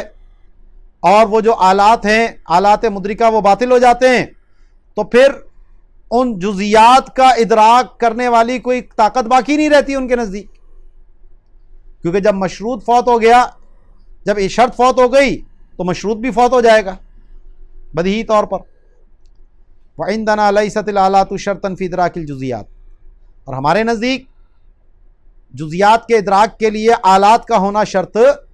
نہیں ہے، اما لأنہ لیس بحصول لا فی النص ولا فی الحس، تو یا تو اس بنیاد پر کہ یہ جو ادراک ہے یہ حصول صورت کا نام نہیں ہے، چاہے نفس میں ہو یا حس میں ہو، کیونکہ نیچے اعلیٰ حضرت فرماتے ہیں بل اضافۃ بین العالم والمعلوم، یہ جو علم ہے یہ تو عالم اور معلوم کے مابین جو اضافت ہوتی ہے اس کو علم کہتے ہیں۔ یہ پوری ایک لمبی بحث ہے علم کی تعریف کیا ہے۔ وَإِمَّا لِأَنَّهُ لَا يَمْتَنِعُ ارتسام صور الجزئی فی النفس، اور یا پھر اس بنیاد پر کہ نفس کے اندر جزئی صورتوں کا ارتسام جو ہے وہ ہمارے نزدیک ممنوع نہیں ہے، یعنی روح کے اندر بھی یہ جزئی صورتوں کا ارتسام ہو سکتا ہے۔ بل الظاہر من قواعد الاسلام انہ یکون للنفس بعد المفارقۃ ادراکات متجددۃ جزئیۃ واطلاع علی بعض جزئیات الاحیاء سیما الذین کان بینہم وبین المیت تعارف فی الدنیا۔ تو کہتے ہیں کہ بلکہ جو قواعد اسلام ہے اس کے ظاہر یہ ہے کہ نفس کو جسم سے مفارقت کے بعد بھی بہت سی متجدد جزئیات کا ادراک ہوتا ہے، اور زندوں کی بعض جزئیات کی اطلاع بھی ہوتی ہے، خاص طور پر وہ کہ ان کے اور میت کے مابین دنیا میں تعارف تام تھا، جیسے اپنے گھر والوں کے احوال کی ان کو اطلاع ہوتی ہے۔ وَلِهَذَا يُنْتَفَعُ بِزِيَارَةِ الْقُبُورِ وَالِاسْتِعَانَةِ بِنُفُوسِ الْأَحْيَاءِ مِنَ الْأَمْوَاتِ فِي إِنزَالِ الْخَيْرَاتِ وَاِسْتِدْفَاعِ الْمُلِمَّاتِ۔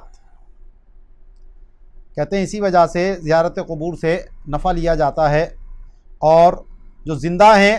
وہ اموات سے مدد طلب کرتے ہیں خیرات کے نزول میں اور بلیات کے دفاع میں۔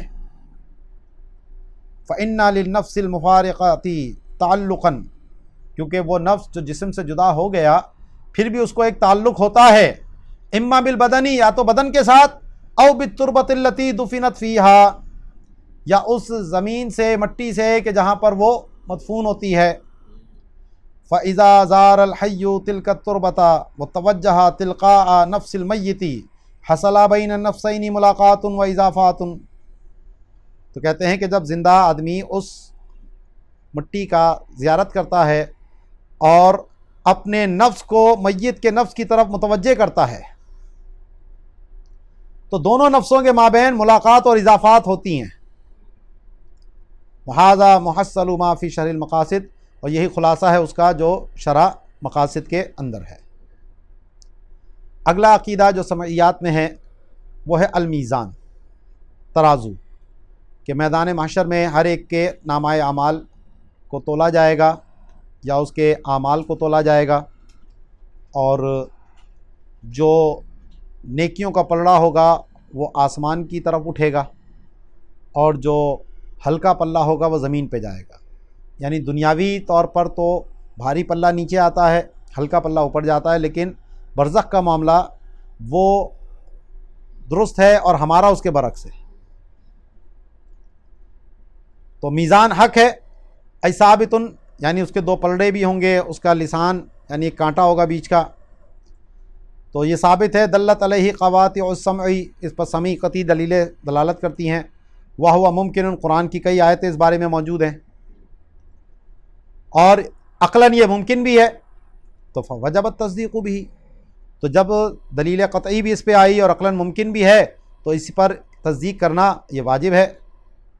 وَهَلْ يَعُمُّ وَزْنَ الْأَعْمَالِ كُلَّ مُكَلَّفٍ، تو اب یہ سوال ہے کہ کیا ہر مکلف کا ہر عمل تولا جائے گا، یعنی چاہے کافر ہو چاہے مسلمان ہو، جس کا بد ہونا بالکل واضح ہو، ہر ایک کا تولا جائے گا؟ تو نبہ القرطبی علی انہ لا یعم، تو علامہ قرطبی نے اس پہ تنبیہ کی ہے کہ یہ ہر ایک کو شامل نہیں ہے۔ واستشہد بقولہ، اور انہوں نے دلیل پکڑی اللہ تعالیٰ کے اس فرمان سے کہ یعرف المجرمون بسیماہم فیؤخذ بالنواصی والاقدام، کہ مجرم جو ہے اپنی پیشانیوں سے ہی پہچان لیے جائیں گے، تو پس ان کی پیشانی اور پیروں سے ان کو پکڑ لیا جائے گا، یعنی بغیر ان کے اعمال کے ناپے تولے وہ پہلے ہی جہنم میں ڈال دیے جائیں گے۔ تو کچھ ایسے ہوں گے۔ وقد تواترت الاخبار بدخول قوم الجنت بغیر حساب، اور اس بارے میں خبریں تواتر تک ہیں کہ بہت سے لوگ جنت میں بغیر حساب کے داخل ہوں گے، اور ایک روایت میں ہے کہ 70,000 ہوں گے، اور ہر ایک کے ساتھ مزید 70,000 اور 3 جماعتیں اور ہوں گی، اور اللہ تعالیٰ ہی ان کی تعداد کو بہتر جانتا ہے وہ کتنے ہوں گے۔ اور جو تہجد کا پابند ہوتا ہے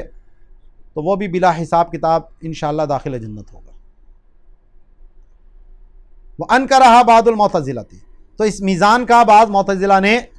انکار کیا ہے۔ آگے اسی میں ہے سمعیات سے الکوثر، کوثر کا ماننا، وَهُوَ حوض رسول اللہ صلی اللہ علیہ وسلم یکون له یوم القیامۃ یریدہ الاخیار ویرد عنہ الاشرار، کہ یہ ایک حوض ہے جو رسول اللہ صلی اللہ علیہ وسلم کو قیامت کے دن ہوگا، اور یہاں نیک آئیں گے اور بروں کو اس سے دور کر دیا جائے گا۔ وَوَرَدَتِ الصِّحَاحُ الْآثَارُ الَّتِي بَلَغَ مَجْمُوعُهَا حَدَّ التَّوَاتُرِ الْمَعْنَوِيِّ، کہ اس بارے میں صحیح احادیث موجود ہیں کہ جس کا مجموعہ حد تواتر معنوی کو پہنچ گیا ہے۔ فَوَجَبَ قُبُولُهُ وَالْإِيمَانُ بِهِ، تو اس لیے اس کا قبول کرنا واجب ہے اور اس پر ایمان لانا بھی لازم ہے، کیونکہ یہ عقلاً ممکن ہے اور نصوص بھی اس پر وارد ہیں۔ تو یہ ہم پیچھے ضابطہ آپ کو بتا چکے ہیں کہ جو عقلاً ممکن ہو اور نصوص اس پہ وارد ہیں تو اسی پر معنی، جس معنی پہ حدیث یا قرآن میں آیا ہو اسی پر ایمان لانا ضروری ہوتا ہے۔ وَمِنْهَا الصِّرَاطُ،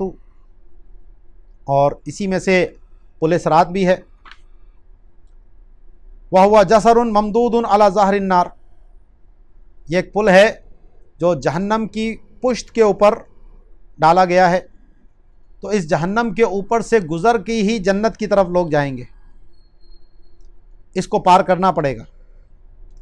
ادق من الشعر واحد من السیف،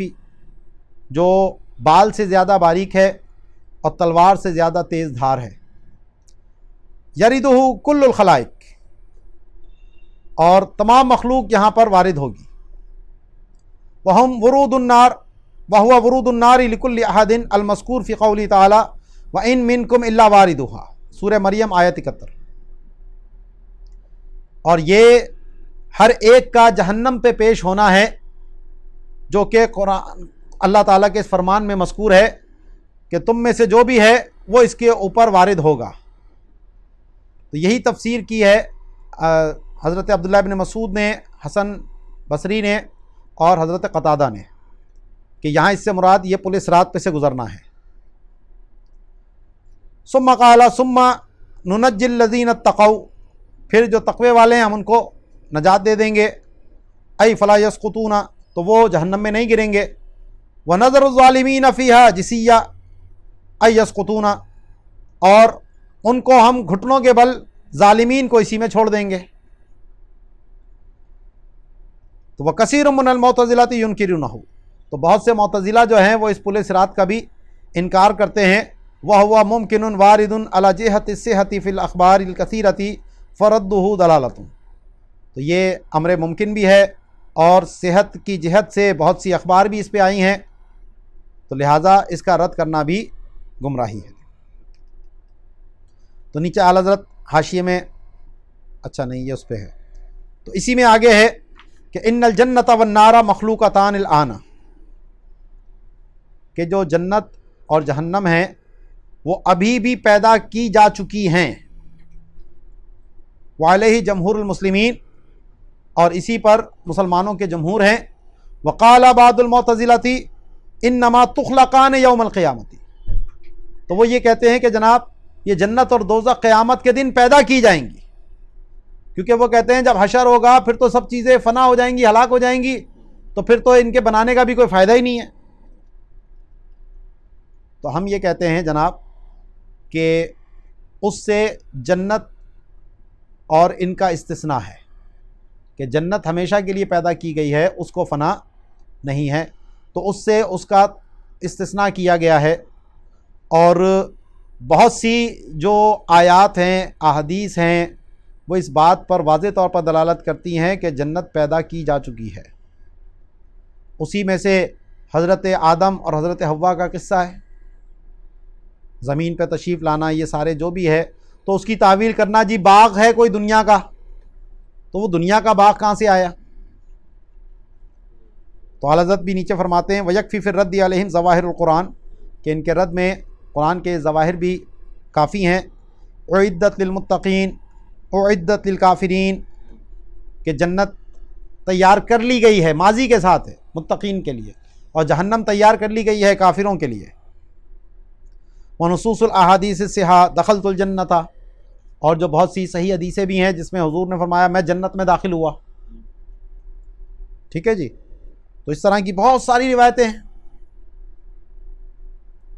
تو اسی لیے جنت اور جہنم ابھی بھی موجود ہیں اور ان کو فنا نہیں ہے، اور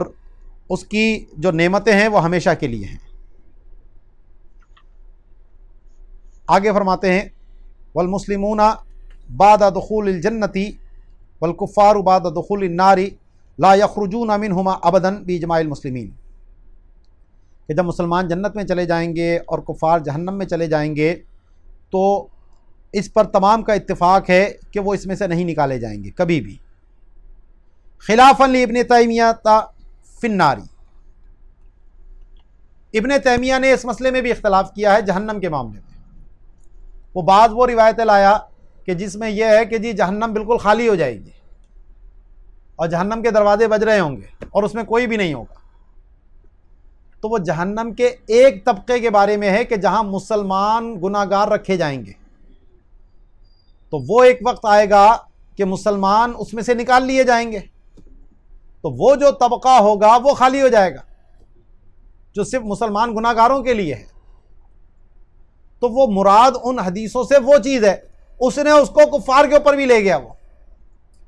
کفار تو بھری ہوگی، تو اتنی ساری نصوص موجود ہیں خالدین فیہا ابدا، وہ سب کو چھوڑ کر جو ہے وہ اس طرح کی جو روایات ہیں ان کو لے کر آ رہا ہے جن کی تعویل بھی ممکن ہے بالکل واضح طور پر۔ تو ابن تیمیہ نے اختلاف کیا جہنم کے معاملے میں، تو اعلیٰ حضرت اس میں فرماتے ہیں ولا یخفی ما فیہ من لطائف الایہام وناہیک للرد علیہ قول تعالی وما ہم بخارجین من النار، واضح صریح نص موجود ہے کہ وہ جہنم سے نہیں نکالے جائیں گے، تو اس کے رد کے لیے اتنا ہی کافی ہے۔ تو وقد نقلا هو القول بفناء النار عن ابن مسعود و ابن عمر و ابی سعید و ابن عباس وغیرہم، تو اس نے نقل کیا کہ آگ جو ہے جہنم جو ہے وہ فنا کر دی جائے گی، تو یہ قول جو ہے وہ ابن عباس سے نقل کیا، ابن عمر سے، ابو سعید خدری سے، ابن عباس اور دیگر صحابہ سے۔ تو یہاں ان کی مراد جو مسلمان گناہ گاروں کے لیے جہنم ہے وہ مراد ہے۔ وقد نصر هذا القول ابن القیم کا شیخ ابن تیمیہ تھا، اور خود جو ابن قیم ہے اس نے اس قول کی تقویت کی اپنے شیخ ابن تیمیہ کی طرح، وَهُوَ مذہب متروک وقول مہجور، تو یہ ایسا مذہب ہے جو چھوڑا ہوا ہے اور یہ ایسا قول ہے جس کی طرف کوئی مائل نہیں، مہجور ہے، یہ لا یسار الیہ، اس کی طرف کوئی مسارات نہیں ہے، ولا یعول علیہ، اور اس پر کوئی اعتماد نہیں، وقت اول ذالک کلہ الجمہور، اور یہ جتنی بھی روایتیں آئی ہیں جو اس طرح کے دلیل یہ پیش کر رہا ہے تو جمہور نے ان سب کی تعویل بیان کر دی ہے۔ وَأَجَابُوا عَنِ الْآيَاتِ الَّتِي ذَكَرَهَا بِنَحْوِ 20 وجہًا،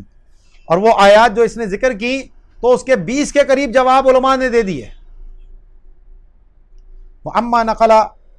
عَنْ أُولَٰئِكَ الْأَصْحَابِ، اور جو اس ابن تیمیہ نے صحابہ کرام جو پیچھے جن کا نام آیا ان سے جو نقل کیا، بِأَنَّ مَعْنَاهُ لَيْسَ فِيهِ أَحَدٌ مِّنْ عُصَاةِ الْمُؤْمِنِينَ، تو جہنم کے خالی ہونے کا مطلب یہ ہے کہ اس میں گناہگار مومنوں میں سے کوئی نہیں ہوگا۔ اما موادع الکفار فہی ممتلیۃ منہم،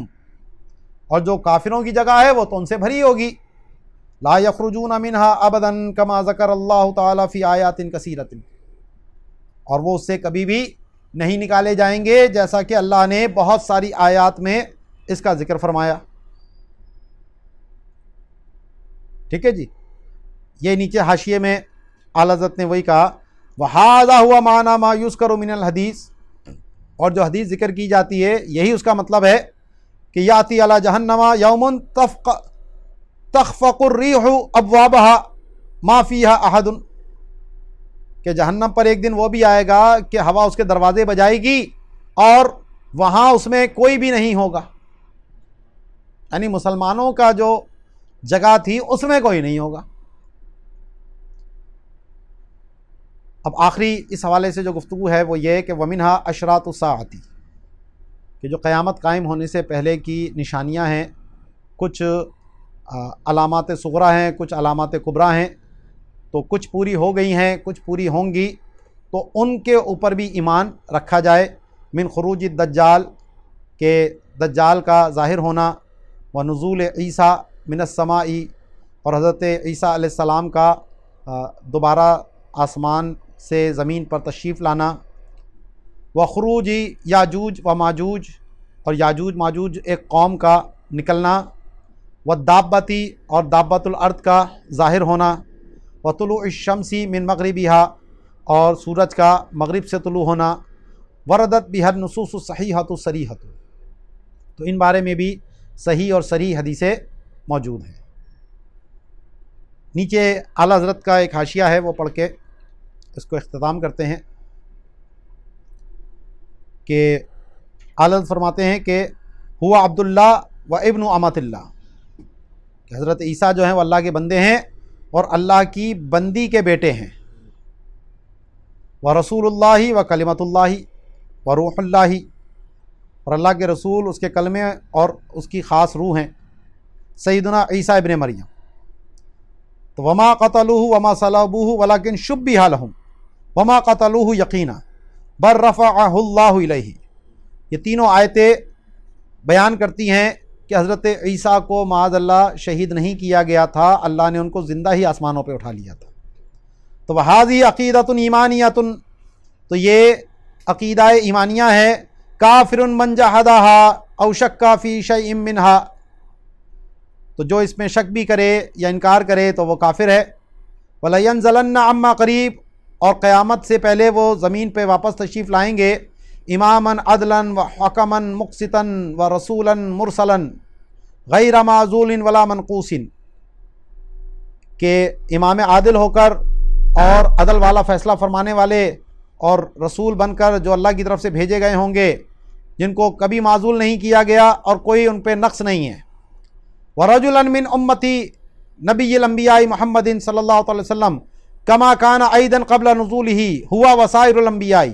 لقول تعالی لا تؤمنن به ولا تنصرنہ، اور نبی الانبیاء محمد مصطفیٰ صلی اللہ علیہ وسلم کی امت کے ایک شخص بن کر آئیں گے جیسا کہ ان کے آسمان سے زمین پر نزول سے پہلے اور تمام انبیاء حضور کے امتی ہیں، کہ اللہ تعالیٰ نے فرمایا کہ تم ضرور ان پر ایمان لاؤ گے اور ان کی مدد کرو گے۔ سورہ آل عمران آیت 81۔ وَيُكَسِّرُ الصَّلِيبَ وَيَقْتُلُ الْخِنزِيرَ وَالدَّجَّالَ وَيَدَعُ الْجِزْيَةَ وَيَهْلُكُ اللَّهُ فِي زَمَنِهِ كُلَّ دِينٍ إِلَّا الْإِسْلَامَ، تو یہ آ کر صلیب کو توڑ دیں گے، خنزیر کو قتل کریں گے، دجال کو ماریں گے اور جزیے کو ختم کر دیں گے، اور اللہ تعالیٰ آپ کے زمانے میں ہر دین کو ختم کر دے گا سوائے اسلام کے۔ فلا تکون فتنۃ فیکون الدین کلہ للہ، تو پھر کوئی فتنہ نہ رہے گا، کوئی کفر نہ ہوگا، صرف پورا دن اللہ کے لیے ہو جائے گا۔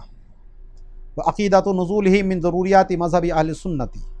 اور حضرت عیسیٰ کے واپس زمین پہ تشریف لانے کا عقیدہ ضروریات اہل سنت میں سے ہے۔ نطقت بہ الاحادیث المتواترہ، تو اس پہ احادیث متواترہ یعنی مانویہ ناطق ہیں۔ فمن انکرہا او اولہا بخروج رجل یماثل عیسیٰ فہو ضال مضل، تو جو حضرت عیسیٰ کے نزول کا انکار کرے یا اس کی تعویل کرے کہ ایک شخص ظاہر ہوگا جو حضرت عیسیٰ کے مشابہ ہوگا، تو وہ گمراہ ہے اور گمراہ کرنے والا ہے۔ والصحیح الثابت بالدلائل انہ علیہ السلام رفع حیا ولم یطرأ علیہ الموت الی ان ینزل فیحکم الدین ثم یتوفى فیدفن مع رسول اللہ، وہذا قول الجمہور والمخالف فیہ من مختیین۔ تو کہتے ہیں صحیح دلائل سے ثابت ہے کہ حضرت عیسیٰ جو ہے وہ زندہ اٹھا لیے گئے تھے، ان پر موت طاری نہیں ہوئی، وہ دوبارہ واپس نازل ہوں گے اور پھر دین کو محکم کریں گے، اور پھر ان کا انتقال ہوگا، اور پھر وہ رسول اللہ صلی اللہ علیہ وسلم کے ساتھ روضہ انور میں مدفون ہوں گے۔ اور یہی جمہور کا قول ہے، اور جو اس میں اختلاف کرے وہ خطا کار ہے۔ وَلَقَدْ تَفَرَّعَنَّا وَتَشَيَّطَنَّا رَجُلٌ مِّن قادیان قریۃ من پنجاب، تو کہتے ہیں کہ قادیان کا ایک شخص جو پنجاب کا ایک گاؤں ہے وہ شیطان بن گیا اور فرعون بن گیا۔ تفرعنا فرعون بننا اور شیطان بننا، تشیطنا، فادعا ان خروجہ هو المراد بنزول عیسیٰ، تو اس نے دعویٰ کیا کہ میرا ظاہر ہونا ہی وہ حضرت عیسیٰ کا نزول سے مراد ہے، وَأَنَّا هُوَ الْمَسِيحُ الْمَوْعُودُ، اور وہی مسیح موعود ہے۔ وَقَدْ بَيَّنَ فَسَادَ قَوْلِهِ وَدَلَالَ زَعْمِهِ بِأَبْيَنَ وَجْهٍ وَأَوْضَحِهِ الْوَلَدُ الْأَعَزُّ محمد المعروف بالمولوی حامد رضا خان حفظہ اللہ تعالی ورقاہ اعلی مدارج الکمال ووقاہ کل شر وبال، فکتب فی ذلک رسالۃ حسنۃ سماها الصارم الربانی علی اسراف القادیانی۔ تو فرماتے ہیں کہ اس کے قول کا فساد اور اس کے گمان کی گمراہی کو بہت کھلے اور اچھے انداز میں واضح کیا ہے میرے بیٹے محمد نے، جن کا جو معروف ہیں حامد رضا، مولوی حامد رضا کے نام سے، اللہ ان کی حفاظت فرمائے اور ان کو اعلیٰ ترقی کے درجات پر چڑھائے اور ان کو باقی رکھے اور ہر شر اور وبال سے ان کو محفوظ رکھے۔ تو انہوں نے ایک رسالہ بہترین لکھا جس کا نام صارم الربانی علی اسراف القادیانی ہے۔ فکفا وقتفا وشفا وشتفا جزاء اللہ الجزاء الاوفا، تو اس میں کفایت کیا، اپنے لیے بھی دوسروں کے لیے بھی، خود بھی شفا پائی، دوسروں کو بھی شفا دی، اور اللہ تعالیٰ ان کو اس کی بہترین پوری جزا دے۔ ثم ان الفنجابی المذکور ترقى به الحال فی الکفر والدلال، تو پھر اس پنجابی مذکور کا کفر و دلال میں حال آگے بڑھ گیا۔ فادعى النبوۃ والوحی، تو اس نے نبوت اور وحی کا بھی دعویٰ کر ڈالا، کیونکہ قادیانی کے بھی گمراہی کے مختلف اسٹیپ ہیں۔ ابتدا میں اس نے ایک چھوٹا دعویٰ کیا، پھر دیکھا اچھا لوگوں نے یہ بھی مان لیا، پھر اس سے اوپر، پھر اس سے اوپر، اور آخر میں جا کر پھر اس نے نبوت اور وحی کا دعویٰ بھی کر ڈالا۔ تو اس کے جو ماننے والے عقل کے اندھے تھے انہوں نے وہ باتیں بھی اس کی تسلیم کر لی۔ وَمَنْ أَظْلَمُ مِمَّنِ افْتَرَىٰ عَلَى اللَّهِ كَذِبًا أَوْ قَالَ أُوحِيَ إِلَيَّ وَلَمْ يُوحَ إِلَيْهِ شَيْءٌ، پھر اس نے گمان کیا کہ أَنَّهُ أَفْضَلُ مِنْ كَثِيرٍ مِنَ الْأَنْبِيَاءِ السَّابِقِينَ وَمِنْ عِيسَى الْمَسِيحِ، کہ گمان کرتا ہے کہ میں بہت سے انبیاء سابقین سے افضل ہوں اور عیسیٰ مسیح سے بھی افضل ہوں۔ ثم كذب 400 من النبیین فیما اخبروا به من الغیب، اور پھر اس نے جھٹلایا 400 انبیاء کو کہ جو انہوں نے غیب کی خبریں دی تھیں۔ ثم سب عیسیٰ بسبات غلاظ، پھر اس نے معاذ اللہ حضرت عیسیٰ کی شان میں کھلی کھلی گستاخیاں کی۔ فکان کما قال ربنا، اور پھر اس کا معاملہ وہی ہو گیا جیسے ہمارے رب نے فرمایا۔ ثم کان عاقبۃ الذین اساءوا السوء ان کذبوا بآیات اللہ وکانوا بها یستہزئون، پھر ان لوگوں نے جنہوں نے خوب برائی کی ان کا انجام یہ ہوا کہ اللہ کی آیتوں کو جھٹلانے لگے اور اللہ کی آیتوں سے مسخرہ پن کرنے لگے۔ وقد كتبت في رد اقوالہ هذه الملعونات فتوى سمیتها السوء والعقاب على المسیح الکذاب، کہتے ہیں میں نے اس کے اس ملعون اقوال کے رد میں فتویٰ لکھا جس کا نام سوء والعقاب ہے، مسیح الکذاب، اور یہ رسالہ جو ہے فتاوی رضویہ کے اندر کتاب السیر میں موجود ہے۔ نسأل اللہ ان یختم لنا بالحسنى، اور ہم اللہ سے سوال کرتے ہیں کہ وہ ہمارا خاتمہ اچھائی کے ساتھ فرمائے۔ ولا حول ولا قوة الا باللہ العلی العظیم۔ وانما ذکرنا هذا كي لا يخلو